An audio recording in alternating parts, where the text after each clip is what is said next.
nhà đã đỡ chi đi lẽ cứ bù đi anh nhà nào đã cái phò đã bắt đỡ chi đi chi một bộ phôเลยđỡ chi lẽ cứ nhà này mà cái chi bắt thọp đi nào à bắt thọp lênนี่bộ thọp lên bộ đã đỡ chi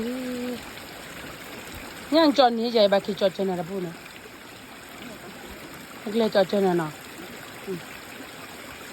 đã đỡ chiเลยอ่ะ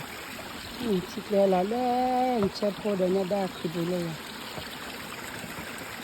đã đỡ chi nên chế phô đi cái tê ra chi một bộ là vậy có lì chi lên chế phô đi chế phô mà ra chi một bộ đi nhân được quyền chọn ní vậy cái chọn cho này cái chọn ní anh ní là cái gì đi ala để mấy phê ta lại chọn này chọn ní mà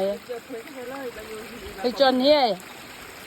cái lại chọn này để mấy phê này để mấy phê ta chọn sai chọn ní mà ta lại để mà chi đồ rồi anh đã đỡ chi cái tàu lên đỡ đạp rồi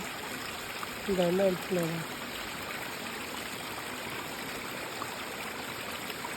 về liền nha block về nhà đã chi về đi khi ple nhớ cái chọn nào ple này ai bọn chế po má chi một bốn lệ rồi ý nhang quan chế po má ra chế po cái cháu lệ mà đã chi một bốn bôi là ở này kia chế po chi một bốn phát đồ là mấy giờ nhà đã đi chơi chi một bốn bôi lại qua chi một bốn chế po đã lú này mà ra về